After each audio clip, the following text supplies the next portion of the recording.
Hello दोस्तों, जय श्री राधे कृष्णा। अब हम आप लोगों को एक कहानी सुना रहे हैं। कहानी क्या सबने सुनी हम लोगों ने, रामायण में, सीरियल में और किताबों में भी पढ़ी कि सीता जी किसकी पुत्री थी। और जो मेरी दादी बताती थी कि वो सीता जी एक की पुत्री नहीं थी, सीता जी 4 लोगों की पुत्री थी।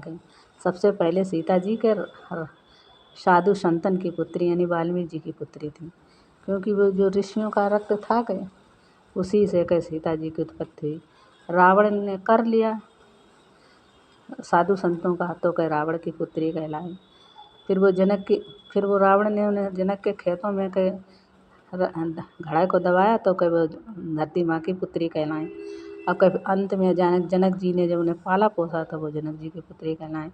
वो बताते हैं कि जब सीता जी जो थी सीता जी की उत्पत्ति ऐसे हुई कि एक बार के साधु सन्यासी जा रहे तपस्या कर जे मिथिला नगर जनक के राज्य के लिए, तो जे लोग दिशा भटक गए और रावण के राज्य में चले गए। तो रावण ने उस वक्त सबसे कर लिया था तो साधु संतन से भी कर मांगो, नहीं दियो तो तुम्हें मृत्यु की घात उतार दिए। तो साधु संतन ने कहा हमारे पास कर कहाँ है, तो नहीं कर है तो अपने रक्त दो। तो साधु संत जो सप्त ऋषि थे वे महर्षि वाल्मीकि के शिष्य थे।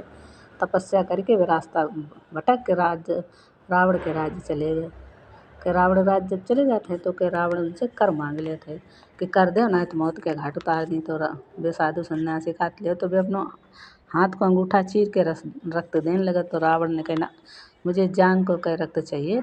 तो जांग से सप्त ऋषि की जांग से चीर के रक्त निकालत है, घड़ा में भरत है। और वे सप्त ऋषि यही बात वाल्मीकि का जो बताए देते हैं आह्वान करके कि इन्ने लोगों ने मेरे रावण ने जांग के रक्त के निकालो है। तो भगवान वाल्मीकि मंत्र उच्चारण करके घड़ा में डाल देते, इसलिए में जीव की उत्पत्ति होता है। और तो इसलिए वे वाल्मीकि की पुत्री हैं कि में आत्मा डाली उनने वाल्मीकि जी ने। फिर वो जब कर ले रावण तो वो ले जात हुन अपने घरे अपने शयन कक्ष में रख दे जाए। शयन कक्ष में रख दिया जाए तो धीरे धीरे मंत्र वेदन के उच्चारण की वजह से में जीव की उत्पत्ति होने लगी, में प्राण बनने लगे, भूण बनने लगत के। तो भूण बनने लगत तो एक दिन मंदोदरी देखत कि अरे इमें तो किसी जीव के हलचल हुई रो कि भूण बन रहा है। तो रावण को बताओ थे तो रावण का जो शंका जाए कि ऐसा ना इसमें से वाकई में कोई कन्या उत्पन्न होए और हमें विनाश को कारण बने। तो रात के अंधेरे में रावण जात है और जनक जी के खेतन में गाड़ देते है वो घड़ा। तो जब घड़ा जमीन में गड़ जाते है तो यानी गर्भ धरती माँ के गर्भ में गड़ जाते तो वो धरती माँ की पुत्री कहलाए। तो जब गड़ रहा तब वर्षा नहीं होत कहीं। तो साधु सन्यासी कहा थे जनक जी से और कि राजा रानी दोनों मिलके के सोने के हल चलावें तो बारिश हुई। तो जब राजा रानी सोने का हल चलाने लगे तब के फल से टकरा तो उनमें से कन्या निकलत भाई घड़ा से रहे तो भाई जनक जी की पुत्री कहलावत है। और फिर तो इस तरह 4 लोगन की पुत्री हुई। फिर सीता जी की शादी होत स्वयंवर में। सीता जी की शादी होत कि स्वयंवर कैसे रचोगो, कि स्वयंवर ऐसे रचोगो कि एक बार सीता जी थी अपने घर की साफ सफाई कर रही थी लीपा पोती। तो उनने शिव जी को धनुष उठाए कर दूसरी जगह रख दो कि जब तो उनने कही सीता जी ने धनुष उठाए लो अब हम स्वयंवर से ही करेंगे जो धनुष तोड़ दिए। तो फिर धनुष के रिवाए वैसी स्वयंवर वो स्वयंवर हुआ शादी हुई। फिर कह वरदान में वचन उनने जो मांगे थे अपने तो उनके कारण के राम जी जब बन जान लगे तो सीता मैया गान लगे हमो संग जी के अर्धांगनी को फर्ज होता है कि पति के संग रहे वो। तो वह सीता जी चली गई।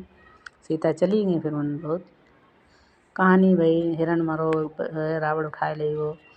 तो फिर कई उसके बाद जब सब गए तो राम जी को जब जो जंगल उड़ान लगे रावण जब उठाए ले गो। तो रावण सही डर से उठाए ले गो कि ऐसा ना है सीता की वजह से मेरे सोने की लंका जल जाए और हमारा सर्वनाश हो जाए। तो क्या हमारे पास जो रही तो लड़ाई हुई ही नहीं। तो कई वो राम जी ने चढ़ाई कर दी, सोने की लंका उजड़ी गई, हनुमान जी ने जलाई दी और को सब पूरा वंशो विनाश हुई गो, कोई बचो नहीं। तो कहे श्राप खाली नहीं जात कमो कहे आजो तक कभी बद्दुआ कोई दे दे तो खाली नहीं जाता है। जब सीता जी जंगल से चली आई लौट आई, तब जब राम ने उन्हें त्याग दो के तो वे सीता मैया के कहाँ जाएँ, तब उन्हें अपने सबसे पहले पिता की याद आई। तो वे जंगल में तो कोई बहुत ऋषि मुनि राज सबकी कुटियाँ होती। सीता जी वाल्मीकि जी की कुटिया में काहे थे नहीं, उनने वाल्मीकि जी ने अपनी पुत्री काहे मानो। वे जानत हते कि ये सीता मेरी ही पुत्री है, हमारे मंत्रों द्वारा पैदा हुई, इसलिए कहे वे वाल्मीकि जी के कुटिया आश्रम में रहीं। और एक बार कहे जो सीता जी के मेरी दादी बताती, सीता जी के खाली लब ही भय थे, कुछ नहीं भय थे। कुछ तो कि सीता जी जब बाहर पानी आनी लेने जाओ तो वे कुटिया में बच्चे लिटाई जाती थी लब को। तो एक बार का नाम सीता जी चली गई संग में, लबोक लेके गई पानी लेने, और वाल्मीकि जी थे नहीं कुटिया पर। वाल्मीकि जी के जब आए तो उन्हें देखो अरे सीता जी के लड़का नहीं है, कि पुत्र नहीं है, तो उन्हें बड़ो दुख हुई कि बीच पुत्री बहुत दुखी हुई, का करें। तो उन्हें आस पास खड़ा कुछ नहीं हो, कुछ कसौआ भाई के उखाड़ के रे के उमें लड़का बनाए दो, छोटो बच्चा लब की तो बनाए दो, तब तक सीता जी आएंगी। तो वे कहे भगवान वाल्मीकि हते बिगाड़न लगे कि बिगाड़ दें, वे तो अपना बच्चा ले आए नहीं के हम काहे कोई। तब सीता जी ने कही रांधे पिताजी के बिगाड़ो ना, लब के साथ साथ कुछ और पाल ली। तब कही लब कुछ जुड़वा कहे जाते हैं, लेकिन जो कहे भगवान के सीता जी के लबई हते कुछ नहीं हते, कहे कुछ तो के कुसुआ से रे भगवान वाल्मीकि ने बनाए थे। तो फिर जब सीता जी ने पूछी पिताजी आपने ऐसे कहा करो, कि हमने कुटिया के अंदर देखो कि लब नहीं, ऐसो तो नहीं जंगली जानवर को उठाए ले गो पुत्री आवे रोवे, वैसे कोई बहुत दुखी है, तो इसलिए हमने कही जब कुछ बनाए दे। तो फिर कहे सब कहे पाले हमने।